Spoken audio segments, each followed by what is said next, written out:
salaamaaleykum chers internautes ñu ngi leen di nuyuwaat di leen siyaar seen émission xel-xel yi ñëwaat tey ci beneen numéro ñu di leen wax ni aussi namoon nañ leen gëj nañ leen gis gëj ngeen ñu dégg aussi ñu nekkoon ci ay xat-xat rek jàppoon tuuti ñu ngi leen di jégalu bu baax a baax di leen ñaan aussi ngeen di wéy rek di abonné di ñu topp ak seen émission xel-xel li ma ci ànd ak le doyen Jules maa ngi koy nuyu di ko siyaare bu baax. frère maa ngi lay fay bu baax a baax. di wax ne comme ni nga ko waxee namoon nañ trop internet yi comme ñoom ni ñu bëggee woon émission bi. ñu nit noonu rek lañ ko amee woon yéene di leen ko defal mais nekkoon ci ay mbir yu ñu xawoon a tënk rek. di tuub ci loolu. waaye te comme ni ko sama naataango bi waxee di gën a di leen gën a. wax ne doolay jën ndox la ngeen di yokk di abonné wax dëgg yàlla comme ça lépp lu ñu dugalati ngeen mën koo xam di wax ne nag tey dinañ waxtaane tolluwaayu réew mi dama koy bàyyee ki nga xam ne le fidèle présentateur comme ça mu jukki ñu daldi ko ñu waxtaane ko oui vraiment ñu dal nag tey moom dañuy tëb rek dal ci lii fi xew tamit actualité bi gën a fës mooy li weesu sax la ñu mën a wax muy affaire juge Sabassy Faye boobu noonu nga gis maanaam dogal googu mu joxe jëmale ko ci Ousmane Sonko ak ñi nga xamante ne bi nii ñoo ko tegoon loxo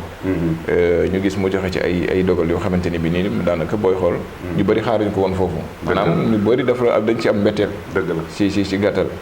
donc ñenn ñi nag ne war woon bett kenn ndax juge Sabassy Faye xëy na peut-être dañ koy doog ràññee waaye yàgg na ak taxawaayam boobu noonu ban gis-gis nga am ci àtte bi mu àtte noonu ak doxin bi waaw frère di wax ne Sabassy Faye comme ni nga ko waxee dafa honorer la justice sénégalaise daf ko honorer parce que tamit depuis un certain temps nit ñu dañu jàppoon ne même bu fekkee ne da nga farek nguur gi wala nga farek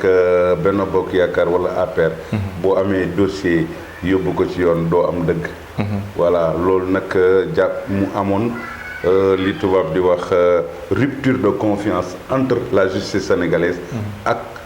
la population sénégalaise amoon na rupture de confiance boobu dañoon na waaye nag Sabassy Faye dafa tey wane ne am na juge yu digne am na juge yoo xam ne kenn du leen defloo loo xamante ne nii méngoowut ak la ñu jàng waaye méngoowut ak li nga xam ne loolu la diine def Sabassy Faye wane na loolu te lu décision bi mu joxee tamit képp koo xam ne tous les Sénégalais épris de justice dañu rafetlu décision bi nga xam ne Sabassy Faye joxe na ko ndax pour lan dañu gis ne ci dossier Ousmane Sonko bi comme ni ko gaa ñi waxee nee naa la comme ñun maag yow duñu ay juriste ay taskatu xibaar lañ waaye lu mu bon dañ ne nul n'est censé ignorer la loi mais bu dee notion bu tuuti sax am nañ ko ci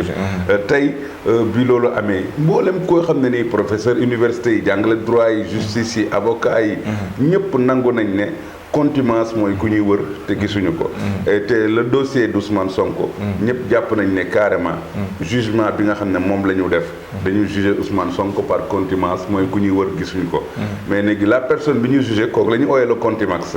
le contumax boo ko xasee ba jàpp rek dañ ne jugement bañ ko daanoon le jugement est anéanti maanaam daan boobu dafay nërmeelu ñu war a tëggaat procès bi loolu su amee kon jugement boobu bu nërmeeloo kon waa ji war a mun ko mën a génn ci fichier électoral bi kon direction générale des élections la mu def tegu ko fenn ça loolu dama koy wax comme ñëpp xam ko direction générale des élections amul droit retirer loolu te loolu defoon na loo xam ne ci histoire politique u Sénégal kenn musu ko gis parce que Khalifa Sall amoon na condamnation mais bi ñu demee dañ ko joxoon fiche de parrainage Karim Wade ba mu fa tollee joxoon nañ ko fiche de parrainage pourquoi ñu bugg ko bañal Ousmane Sonko ngay gis frère ne nguur gi fi nekk dafa mel ne ànduñu ak seen sago ni ñuy doxalee mais nag sénégalais yi nga xam ne nii ñooy xool xam gis nañ ne carrément juge Sabassy dafa sukkandiku ci droit gis ne carrément le contumace ku ñuy jugé par contumace ñu jàpp ko yóbbu ko prison Sébikotane kooku le contumax boobu loolu mooy wane ne waa ji amatuñu droit mu war ko mun a génne ci fichier électoral foog ñu tëggaat procès bi ba atte ko ko ba daan ko ci lañ koy doog a mun a rocc ci fiche mais attewaataguñ ko donc loolu léegi nga wax ni léegi nii nguur gi fii nekk nii àndatuñu ak seen sago dafa mel ne loolu it dëgg la àndatuñu ak seen sago mais non seulement mën nañu ko analyser si beneen wet gi àndatuñu ak seen sago wala mën nañu ànd ak seen sago waaye ki ñu jàkkaar lool kooku la ñu bàyyi xel de trop kooku mooy problème bi moo leen xañ sago gi nag moo leen ko parce que jàpp nañ ñoom xam nañ ne ils ont fait des investissements ils ont fait des investigations plutôt def nañ ay investigation def nañ ay sondage yu leen xamel ne waa ji bu demee ak ñoom élection balaa ñoo wax xoolal midi waa ji bu boobaa président Macky Sall dana woo Sonko félicité ko. Ah bon? waaw non mais c'est le choix des Sénégalais c'est-à-dire Sonko dafa c'est-à-dire que sympathie bi nga xam ne sax Afrique ëmbal na ko moo rawati Sénégal. nit ñi ñoo ko bëgg. te loolu nag boo nekkee nguur goo xamante ne xam ne carrément yow bu demee ak yow élection du yàgg. mais il faut mu doxalee nen ni. ma yaakaaroon ne dañ ci amaat benn dëgg sax ci biir parce que dafa mel ne décision wu Sabassy Faye bi nii dafa mel ne ñu ngi ci tànk di ko saytuwaat. waaw atte bi dañu ne jaarul yoon. waaw am na dem nañu bay wax ne carrément am na ci adjoint au maire yi koo xamante ne nii rakk Sabassy Faye la ki yooyu yëpp Madiambal Diagne moo njëkk a def tweet boobu mais Madiambal Diagne nekkul koo xam ne ku Sénégalais yi di accordé le crédit ndax moom tweetam bi tamit man est-ce que ban impact la def mais gars yi ñu bëri dañ jàpp ne dañ ko yónni pour brouiller xelu Sénégalais yi ak moment bi mu ko def aussi ak moment bi mu ko def parce que boobu gars yaa ngi ca tribunal ba mu def tweet boobu xam nga yooyu Madiambal mais nag yàlla dafa dimbale Sénégalais yi guddi yi toll nii Sénégal dafa toll ci foo xamante ne nii nee naa la ñi jàngul sax ñoo gën a yeewu boo utiliser yow sam njàng bu ko jëmee ci ñu nga xamante ne jàngul parce que bi ñëpp xamee ne bi ñëpp Sénégalais yëpp xamee ne maanaam xibaar bu wér aajo pour nga jàng wala nga ñàkk a jàng boobu lañ tàggoog naxe kenn mënatu leen nax Madiambal Diagne boo xoolee lu jiitu la tëgg na fi benn livre am ba mu tëgg temps yi passé amul lu mu ci yëkkut Sonko salafiste la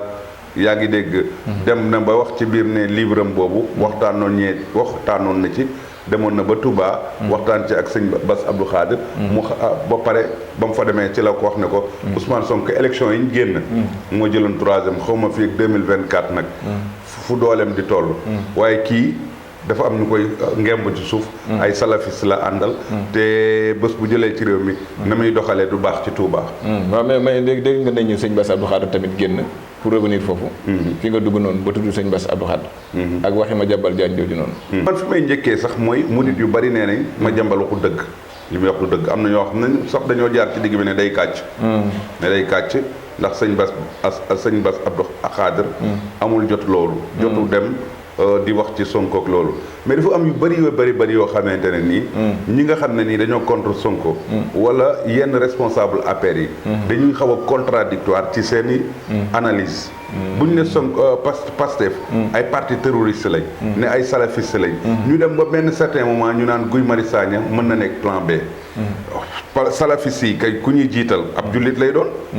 ab jullit lañ ne ñooñu suñu demee ba ñu naan parti boobu noonu day liggéey ak ay salafiste ñuy wax naan ëllëg bu ñu demoon ba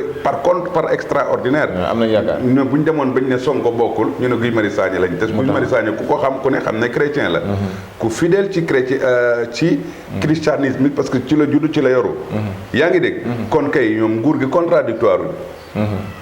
parti bi nga xam ne nee nañ ay terroriste lañ ay salafiste lañ nga wëlbatiku waat waaw non loolu est-ce que teguñu ko ci làmbatu rek nag aussi non mooy loolu rek loolu ci làmbatu la parce que loolu mooy indi lañ doon waxtaane rek frère mooy ñàkk ak sago gi yaakaar nañ ne lépp buñ ko waxee sénégalais yi bàyyi Pastef bàyyi Ousmane Sonko ca la ñuy dog mais nit ñi seen ñàkk sago googu mooy waral ñuy waxee noo xamante ne nii buñ ko waxee nit ñi bu ñu analyser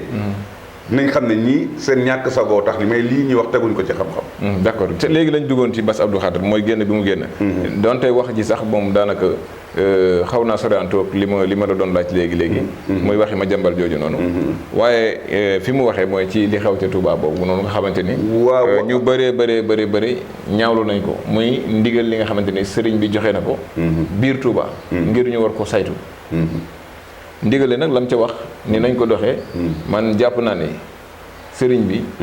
yëgul lii nit ñi maanaam ñi ñuy woowee Baye Fall doxin bi ñuy doxee biir Touba ak ni ñuy fitnaale nit ñi ba di leen gaañ man jàpp naa ne loolu xalaat naa ne ci sama gis-gisu bopp sëriñ bi yëgul loolu xanaa waaw xam nga boo xoolee Sénégal dëkk boo dem am na këru diine boo xamante ne nii pourtant Medina Baye bi boo demee dañ lay wax li jege jumaa ji foofu fa kenn tux mais pas mosu ñoo ils n'ont jamais violenté les populations parce que dëkk ba am na ay charte bëgg nañ ñu ormal wëliyu yàlla bi fa tëdd mais mosuñu violenté mais li ñu gis ku ko dégg dina ne askan lii sëriñ bi yëg na ko wala boo ko déggee tamit di nga naan sëriñ bi si jëm boppam santaane wut lii nit ki par exemple buñ ne carrément buñ ko fa ñëw xeesal ku dugg ci dëkk ba xeesal yaa tooñ buñ ne carrément dëkk ba bugguñu ko fa def loolu mais lépp loo gis dafa am lu tubaab bi wax exception par exemple ki bëgg a dund ci dëkk ba dafa war a xam ne kat dëkk ba bu fa duggee dëkk ba lii da koy bañ mais par extraordinaire ab chauffeur buy dawal ñëw ne carax ci dëkk ba war fa wàcce client est-ce que dem gi mu war a dem ci dëkk ba pour wàcce client boobu loolu war na am obligation ci moom ba buy ñëw wat boppam waaw loolu moo dal waa ji sax yaa ngi dégg nga loolu teguwul fenn léegi nag charte dëkk bi man d'accord naa ka fa war a bëgg a dëkk war faa yeewu dafa war a sàmmanteeg charte yi dëkk ba waaye dëkk la boo xamante ne nii mën ngaa ñëw léegi am fa soxla pour war ko dox dem Makka am na yu ñu tere yu bëree bëri mais Makkatul Mukarrama sax yenn exigence yu métti yooyu amu fa moo tax ñu wax ne carrément Serigne Touba ci yërmande ci mbaax ci dal la daan defee lépp ñuy wax woota Baye Fall yi ne su fekkee ne même bu fekkee dañoo bëgg jubanti nit ñi sax nañ ko teg ci yar ku ko gis naka sodut noonu mu mel naka sodut noonu mais xoolal léegi sax police bi dafa changé da ngay gis bu njëkk sax bu ñuy ñëw di jàpp nit niñ daan def tëb dóor mbéj ak yooyu sax ci manifestation mais bu dul manifestation nit ñu dem di ko jàppi këram sax dina ñëw ne ko diw naka nga def ñu naan commissaire moo la soxla mën ngaa yéeg nga ñëw ànd ñoom yéeg ci oto bi dem noonu la war a demee sax lii indi léeg-léeg police jàppanteeg mooy ñu ñëw di la jël sa kër nga xeex boobaa ñu utiliser force dëgg la mais bu ñëwee dinañ la diw commissaire moo la soxla woon kaay nga wuy ji nga ñëw sol sa yére ànd ak ñoom dem boobu duñ la mën a te duñ la def dara kon sëgam sax ñi nga xam ne nii dañ leen investir ci mission publique muy la police wala la gendarmerie nga xam ne dañ leen investir ci mission publique sax bu ñuy dem li ñuy def dañ koy teg ci yar ñu jàpp ne ñi nga xamante ne nii ñoo di Baye Fall yi ak mboolem yar bi nga xamante ne nii Sëñ Tuubaa ku ko xam ku ne xam ne ci yar la teg njabootam dëkk nitu yàlla boobu am na ñu fay dëkk di sàmmanteeg charte dëkk ba waaye am na ñu fay juux seet si leen génn waaw ku fa ñëw juux seet si leen war a génn bu dajeeg Baye Fall yi nag waaw loolu it bu melokaanoo benn melokaan dañuy dal ci kaw kooku ñëwul pour dëkk fa daa ñëw pour seet si fa nit yooyu yëpp nag dañ ko war di sóor du kuñ gis rek ci biir dëkk bi rek ñu naa waaw gis nañ la mel nga nii dañ lay def nii mais misaal laa la wax yàlla na ma yàlla baal ci wax ji ma wormaal wax tey ji benn nit koo xamante ne nii misaal ndaw soo xam ne nii wala ab soxna soo Baye Fall ñu leen di wax ñu dellusiwaat ci seen xel te xam ne réew mi ñoo ko bokk te xam ne Touba it am na ñu fay dugg ñoo xamante ne nii léeg-léeg duñ fa dugg sax pour dëkk fa dañuy ñëw pour voyage am soxla boo xam ne mën nga par exemple xoolal comme chauffeur boobu ka doon wax keroog ci point de presse bi lan la nee na dañ ko arrêté ne ko watal mun leen moom dama dugg si woon fii ci biir dëkk bi rek yaa ngi dégg gars yi ne ko léegi da ngay watu mun leen nañ yéeg leen sama oto ñu ànd dem ci coiffeur bi watu gars yi ne déedéet bu ko forcer pour kii ko yaa ngi dégg bu ko forcer pour wat ko ci mu ni muy dawee ñu toj pare-brise ak yooyu loolu vraiment du image boo xamante ne daal bu rafet la ñu dégg ko ci Touba ak Touba ak taxawaayam ñun ñi nga xamante ne njaboot lañ nekk fa nekk Sëñ Touba moo leen kuy murit sax ku dul murit sax bëgg nga ko waaw est-ce que du ñaari kilifa yi aussi tamit ñoo war a comme ñoo joxe ndigal li waaw est-ce que du ñoom lañ ko war a wax nag ñu génn ndax xam naa ne su sëñ Bass Abdou Khadre génnee ba def communiqué ci loolu kon je pense que ni mettre nañ sëriñ bi au parfum waaw donc moom aussi war na wax gars yi ñu xoolaat doxin bi aussi mu mën a wax ak Baye Fall yi ñu ànd ak dal wala ñu wax leen normalement norme yi quoi maanaam ni ñu noonu war a doxee ak nit ñi mu bañ a nekk gaañe bi dóor nii mais gaañe bi tamit ak dugg ci kër kilifa comme ñoom. ndax gis nañ ci ñu dugg kër ay njabootu Serigne Jéeri waa daan. sugg nga xam ni kooku maamam Serigne Bamba moo ko seexaloon il paraît. donc ñoom ba jàppante ak ñoom nga xam ne mbir mi day bëgg a ëpp loxo. ndax bu ñu demee ba ci seen biir bay dugg ci xàmmewuñu kër kilifa gu ñu war a dugg gu ñu war a dugg. dugg fa di fa def ay violence aussi tamit day xaw a doy waar. waa dëkk ba aussi est-ce que duñu xoolaat ñoom it seen doxalin parce que jamono yàgg na lool te mosuñoo gis lii Touba. kon je pense que sëriñ bi bu génnee ba joxe ndigal. ni nañ doxi nii. xëy na dafa am ñu fa nekk di xotti worma bi. ba commencé ëppal. mu jàpp ni su ko bàyyee nii te amul benn doxin bu sévère bu ci am rek mën nañoo ëppal ba buñ ko bëggee dindi ëllëg moo xaw a jafe. yooyu yëpp nag mën naa ne analyse la rek waaye nit ñi nag xëy na peut-être violence bi lañu teel a gis ndax moo feeñ. waaye ña dëkk ci dëkk ba tax charte ya fa ne nga xam ne ku fa mënti ñëw yow yëg nga ni lii moo xew fii yàgg na fa dañoo yàgg a juddu ci dëkk boobu noonu di doxe noonu ñoom it nañ bàyyi xel loolu balaa violence boobu di leen ci fekk ndax ki ñu mujjee dóor man jàpp naa ne ci dëkk ba la dëkkoon mais ki ñu wane ne dafa dégradé man boo xoolee image yi sax nduruwul ku dégradé aussi xëy na karaw gaa bëri rek comprendre nga. gis naa daal démb comme ni nga ko waxee sëñ Bass Abdou Khadir dem na nemmeeku ji waa njabootu sëriñ bi bi mu ñëwee pour massawu ñi nga xam ne ni ñoo fa am ay gaañu wow waxtaanaat ak nit ñi wax leen ne dëkk bi ñoo ko bokk wax ñoom it tamit ñooñu seen taxawaay ci sëriñ Touba ni mu mel ba pare fàttali ne Touba moo nekk dëkk boo xamante ne nii sëriñ Touba ko aaral boppam kenn mënu koo def naka sudut noonu rax ci dolli peut-être lii bu amee ñu ci bari ñi nga xamante ne nii bëgguñu yàqkat yi dinañ ci profité daal maanaam ci wax ji noonu laa déggee moom sëñ Bass waxee noonu waaye daal li ma bëgg a wax ba wax mooy nañ sóor ne Touba dëkk la dëkku nitu yàlla la waaye dëkk nitu yàlla boobu am na ñu fay dëkk di sàmmanteeg charte dëkk ba waaye am na ñu fay juux seet si leen génn waa ku foo xamante ne nii dafa xeesal ba weex ñu woo ko ne ko sa benn tante bu nekk Touba moom dëkkul Touba Thiès la dëkk wala Mbuur wala Kaolack ñu woo ko ne ko sa benn tante wàññeeku na Touba du ñëw ca dëj ba waaw bu ñu ko fekkee ca dëj ba dañuy dal ci kawam yooyu yëpp dañ ko war a sóor maanaam bu ñu waxee ne Touba te ku xeesal moom doo ko ne tey nga ñuul waaw munoo ne ko tey nga ñuul kon dafa am ay éventualité yu am ki juux ci dëkk ba pour war nañ ko même sax balaa ñu laa sant defal dara defal lii war nañ laaj ndax fii nga dëkk kañ nga fi nekk nga wax su fekkee ne def nga fi ay fan fii nga nekk ci dëkk bi ñu naa dëkk bi am na charte yi lii ngay def dëkk bi da koy tere nañ la am na daan yi ñoo lay xaar d'accord lii la mais par exemple ku ñëw juux ci biir dëkk ba nga daje bu gaa yi dajeeg moom daal di ko mbànkaan loolu aussi lu ñu war a xoolaat la d'accord su ma déggee sa wax ni ma ko gisee mooy ñoom ci seen biir kuréel bi ñu sant ndigal yooyu noonu ñoo desee organisé moom c'est-à-dire man jàpp naa ne ci biir kuréel bi sax am na ci ñoo xamante ni ñu ngi demeek tolérance waaye xam nga kuréel goo gis am na ñoo xam ne dañuy bëgg ngóora ba muy ëpp te mbir bu fekkente ni formé wuñu la ci waxuñu la ni nga nar a doxee nga ñëw rek juux ci ñu ne la ci nga bokk da ngay jàpp ni la sa xel may ak sa tolluwaay noonu rek nga war a doxee te ñi war a dox ci loolu nag dañ leen a war a saytu xool leen bu baax a baax xool leen ndax ay nit ñu mën a tolérer lañu tolérance bi aussi moo ci jiitu surtout ku amul tolérance waruñu la boole ci ndigal loolu ku amul ak dal aussi waruñu la boole ci ndigal loolu ku mënta waxtaan ak nit mënul communiquer ak nit waruñu ci boole waruñu la ci boole comme ni nga ko waxee day am nit mën na fa ñëw dëkku fa nit mën na faa dëkk sax doon tukki woon lu yàgg ñibbisi yëgul ni am na lu ñu fi tere mu ñëwee melokaan woowu noonu bu boobaa day métti pour nga ne ko nag tey rek nga bàyyi loolu comme ni ñu koy waxee sànq nit mënta ñëw ak xeesam nga ne ko tey nga ñuul par force nit mënta ñëw aussi ak mel yëpp beneen melokaan nga ne ko tey nga mel ni ñu bëgg nga mel ko tey léegi loolu c'est impossible kon donc waxtaan lay laaj lii de fekk na la fi nii nga doxee ba ñëw fii dañ ko fi tere bu lii weesoo nag bu mu amati kooku bu ko defaatee moo tooñ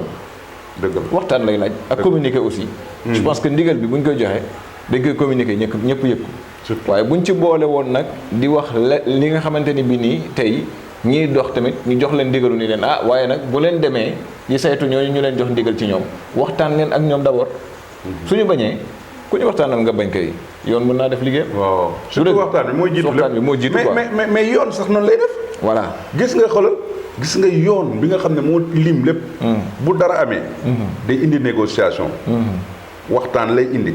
soo déggul nag ñu doog a utiliser violence. donc lépp ci àdduna yaakaar naa nit ki xamul ba waxtaan ak moom bu xamee sax mën na nangu. d'accord ne kaay. bisimilah lii ngeen wax ni am na ñoo xamante ne nii danañ am nañu melokaanoo ñëw Touba ñu ne lii dañ ko fiy tere. te la ñu melokaan na mënuñ koo didi daf leen di jaral guddi googu ñu jël oto génn dëkk bi.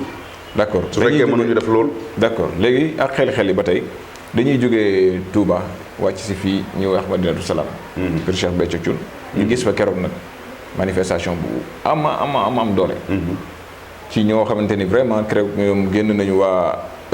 gox boobu di Madinatu Salaam. def seen benn cri de cœur. maanaam ñaxtu wax li leen naqari. li leen naqari nag di wàllu ndox. mu nar a jógee biir Madinatu Salaam boobu nga xamante ni dafa war a dem servir Mbour di alimenter Mbour bàyyi Madinatu Salaam gi nga xam ne ñoom dañoo soxla ndox maanaam ñi di ko kaas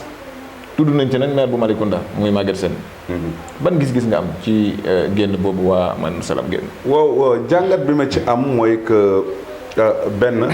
Madinatu Salaam dafa c'est un quartier. wala ma ne c'est un hameau dëkk la boo xam ne dëkk religion la. ndax ki fa nekk ki sanc dëkk ba Cheikh Béthio Thioune. waaye ni ci biir Madinatu Salaam am na ñu fa dëkk ñoo xam ne duñu ay cantakun. ñooñu la ñuy ooye waa kër Samba Lawbe yi am na ci ay wolof. am na ci ay pël. waaw ba avant Madinatu Salaam kër Samba Lawbe la tuddoon. waaw léegi ñooñu ñëpp boo xoolee ca biir dëkk boobu. amuñu ndox jafe-jafe ndox dëkk ba naam am na courant ndax cheikh bi ci biir dundam. fexe woon na ba lawal ay poto courant ba fu ne ba ca booy dem ca yoonu Xelkom ba. foofu amoon na courant. dëkk bi am jafe-jafe ndox. amoon yi tamit jafe-jafe këyitu kër. am nañ jafe-jafe pour kayiti kër yi looloo waraloon sax nguur ga fa njëkkoon a nekk ci jamono ñu koy wax Cëw la Sissoko la ñu ko mere woon mooy maire ba fa nekkoon dañ ne woon carrément daf leen xaw a négliger ci wàllu kayit ñu ne nag xëy na nañu dem wotel Maguette Sène bu ñu ko wotelee yaakaar nañ ne ci biir nguuram danañoo am ay kayitu kër gis nañ parce que damaa gis ca vidéo ba am na femme boo xam ne mu ngay kaasaale wàllu kayitu kër mais li gën a doy waar li leen métti mooy lii de waa kër Cheikh Béthio Thioune yeeg waa kër Samba Lawbe yi ak li leen gën a métti mooy que comme dëkk ba naam dafa am jafe-jafey ndox lu bari suñu jékkee ba gis chantier bu ñuy def ca biir dëkk ba ñu implanté fa benn chantier boo xam ne nee nañ SONES ko moom te SONES ku ko xam ne état la nee nañ ñoom cal seeni wax nee nañ waxtaan nañoo dem nañu laaj maire bi ñu xamal leen ne ñoom yëguñu loolu mais ñoom ci seen biir nee nañ jàpp nañ ne carrément munu tane looloo waral seen ñaxtu bi parce que avant ñuy dem nañ laajte mais nee nañ munu tane que lu mel noonu chantier boobu am ci biir commune Malicounda nekk ci seen biir dëkk te maire ba yëgu ko parce que jàpp nañ ne maire bi luy am moom mooy def moo koy délibéré lépp luy am moom moo koy signé même bu fekkee ña ko fa defoon lu jiitu maire ba la nguur continuité la kon moom bi fi nekkee bu ñëwee dafa war a saytuwaat loolu am ñu wax ne maire bi mu ko yëgee dafa ne ànd na ak waa population bi ci seen naqar googu parce que d'accordul que waa SONES samp fa ab forage boo xamante ne nii dafa war a jox waa Mbour ndox ñoom ñi mu nekk seen biir dëkk amuñu ndox. waaw mais moom ñu ne moom moo joxe espace bi n'est-ce pas. voilà ñoom loolu la ñu wax looloo waral ñu ñaxtu parce que ñoom jàpp nañ ne mairie bi moo joxe espace bi. moo tax ñoom ñu ñaxtu. mais ñoom tam seen ñaxtu bi am na xaw na fu ñu xaw a réeróowee. waaw parce que ki njëkk a wax dafa ni Maguette moo joxe moo libéré espace bi. waaw keneen gi dafa ni Maguette moom yëgul. nekkul au courant loolu dafa mel ni ki njëkk a wax mooy ki nga xam ne dafa gëm ne. lii munta am te mairie bi yëgu ko keneen ki wax dafa gëm xëy na peut-être la waa mairie ba wax ne carrément ñoom yëguñu woon nekkuñu woon au courant mais de toute façon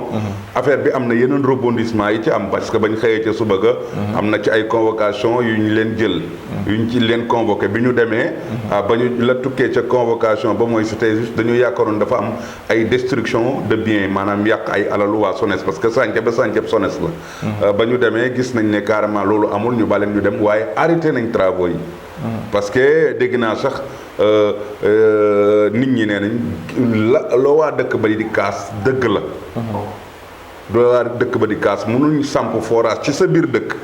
forage boobu war faa màgg di jox waa Mbour ndox te yow mi forage bi nekk sa biir dëkk amoo ndox donc loolu moom jot nañ ko fa kii waaye daal ñaxtu yooyu politiquement nag su fekkee dañuy analyser mbir mi ci beneen côté da ngay gis ne am na ñàkk a déggoo xaw ma ndax maire bi dafay yéebalaat ay nit mu dem waxtaan ak moom mais politiquement mën na leen indil jafe-jafe parce que tamit kan la indil jafe-jafe maire bi wala mën na indil jafe maire bi parce que ñu ngi dégmal ay élection ñooñu waa Kër Samba mën nañ ko jàpp ba duñ ko woteel jàpp ne kii da leen a sàggane moo tax il faut nécessairement moom le maire mu dem communiquer ci ak askan wi Maguette dafa am obligation parce que moom moo leen di administrer dafa am obligation mu expliquer ak ñoom parce que ñee ils ont fait face à la presse wax li leen métti kon Maguette Sène dafa am obligation mu jàkkaarloo ak askanu Médinatoul Salam wax leen lii tekkaaral gi sax ñun jaaxaloon nañu man yaakaaroon naa Maguette Sène du toog diir bu mel nii te génnut leeralal ni mbir mi demee su ko defee ñee ca xamutoon bu ñu xamee xëy na peut-être du ko kii parce que mënoo di administrer ay nit lu mel nii am ca biir dëkk ba ñu génn ñaxtu dégguñ la nga wax ñu convoqué leen ñu jóge ca convocation ba dégguñ la wax kon maire il a l'obligation moom Maguette Sène dafa obligation pour mu leeral askan bi li xew kenn waxul ne la gars yi wax dëgg la kenn waxul ne la waa Médinatoul Salam wax dëgg la mais moom rek moo am légitimité pour leeralal ndax comme ni mbir yi tëddee moo leen njaboote waaw ndax moo leen njaboote parce que njabootam lañ bokk te ñu ngi dégmal ay élection te soxla na voix catta ko ni dañoo am doole de électorat bu rëy lañ ci Kër Maysa électorat bu rëy lañ foofu noonu ci Kër Maysa parce que ñi nekk Médinatoul Salam ñu ngay wote Kër Maysa xëy na dina génn wax ak ñoom puisque arrêté nañ chantier bi xam naa peut-être dina ci ñëw wax donc mais moom ba tey ci Maguette Sène dañuy taxaw foofu noonu ñu gis lenn lu bokk ci kuréelam doon génn di ñaxtu ñoom aussi ba tey di wax. waaw ci biir njabootam waaw parce que gouvernement lu tax président choisir ko comme ministre. waaw remaniement xaw ma. remaniement bi réaménagement xaw ma. waaw xaw ma remaniement. en tout cas gouvernement bees bi gis naa ne njabootu Maguette Sène le maire de Malicounda par ailleurs directeur général du COUD mi ñuy waxtaane nii. gis nañ ne njabootam yu bëri choisiroon nañ pour moom bëggoon nañ moom seen souhait mooy loon ñu dégg le maire de Malicounda nekk ministre yàlla dogal na amul waaye xam nañ ku xam COUD ku ne xam ne COUD ran ministre la te COUD boo ko yoree sa biir dëkk yàlla dina la may possibilité ndaw ñi am possibilité yi war a mën a liggéey yëpp nga mën leen jël yóbbu leen foofu ñu liggéey jëriñ seen waa kër jëriñ seen réew Maguette def na loolu maintenant su fekkee nommé wuñ ko ministre man jàpp naa ne loolu waruñ ci mën a ñaxtu ndax lu ci biñ ci bëri na ay yeneen maire yu nekk biir Sénégal yoo xamante ne liggéeyal nañ président de la République lu rëy a rëy te amuñ direction nañ xool foofu rek am na ñoo xam ne nii nekkuñu ba léegi yoruñ direction te ay maire lañ yoo xam ne seen localité dañ koy gagné wax dëgg yàlla mais amuñu joxuñ leen responsabilité kudd ñooñu tey ji bu ñu leen joxoon kudd sax duñu wax dara te chaque élection dañuy gagné le président Macky Sall foofu donc voilà waa Malicounda dama ne sax les jeunes apéristes nañ may xel ci loolu ak responsable APR yi nga xam ne ñuy kaal nañ jàpp ne Maguette Sène président Macky Sall desalatu ko dara def na ko nekkoon na fi directeur général DMTA jëlee na ko foofu nommé ko directeur général du COUD président Macky Sall desalu ko dara. mais nag amoon na mérite bi aussi. voilà non je ne dis pas que. amoon na mérite bi quoi moom. je ne dis pas que mérité wu ko. il a fait un excellent travail en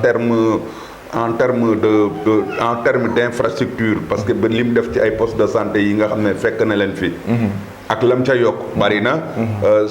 ci côté yu bëree bëri il a fait un travail extraordinaire mais loolu bu mu tax ñu jàpp ne obligatoirement dafa war a nekk ministre mais am na ñeneen ñu nekk seen i mairie def ay liggéey yu am mucc ayib même buñ deful sax ay infrastructure wala def ay affaires yu am solo liggéeyal nañ président Macky Sall loo xam ne chaque élection ñu gagné seen commune. d'accord non moom ba tey sax loolu weesu ko parce que beneen gouvernement mën na ñëw voilà donc mu bokk ci rang yooyu jàpp naa ne daal nañ ko kaas ko sax wóorul mën nañ ko kaas sax ñii ne waa ñii est-ce que lañ defal seen waaje xanaa ñoom am ñu ngi bëgg a gàtt xel non mais tolluwaay la tolluwaay koo àndal la far dafa métti seen émission xel yi ñu amee cant ak ngërëm yéen ñi di ñu suivre ñu choisir ci ay quelques yoo xamante ni dañ leen di gërëm te dañ ñuy suivre tout le temps di ñu encourager ñu ngi leen di gërëm bu baax a baax ku ci mel ne Talibou ya ñu ngi koy gërëm sa copain. ak ku ci mel ne Moussa Doumbouya. aussi moom it daf ñuy encouragé. ainsi de suite bari na ku lim moom donc doo juum mais doo matal. te mënoo lim kii bàyyi kii. mais ñooñu vraiment dañuy bari lu ñuy encouragé. ñu ngi leen di sant bu baax a baax di leen gërëm. di sant ñëpp nag ñi ñu suivre bàyyi ñu kenn ñi ñu xam ak ñi ñu xamul ñëpp. ñi ci réew mi ak ñi ci bitim réew ñu ngi leen di sant bu baax yéen ñi di suivre xel yi. ñu ngi leen di sant di leen encouragé di leen ñaax aussi duñu tàyyi di ko wax ngeen di abonné ci chaîne bi di partage. ma bàyyi le grand mu tàggatoo ak yéen. waaw Abdou Khadre di la jaajëfal ci pertinence bi. macha allah am na solo. di wax ne rek ay waxtaan la bu ñu seqoon di waxtaanee tolluwaayu réew mi. di gërëm comme ni nga wax ñi ñuy encouragé. di wax ne képp ku mer tamit ci li nga xam ne wax ne jëlee nañ ko fi. wax ne defar rek lañ ci namm. ñun on ne nourrit aucune animosité. ci kenn li ñu bëgg mooy que réew mi bu fi tollee. ñu wax sunu gis-gis ci tolluwaayu réew mi. Sénégalais yi ñi ci des def seen commentaire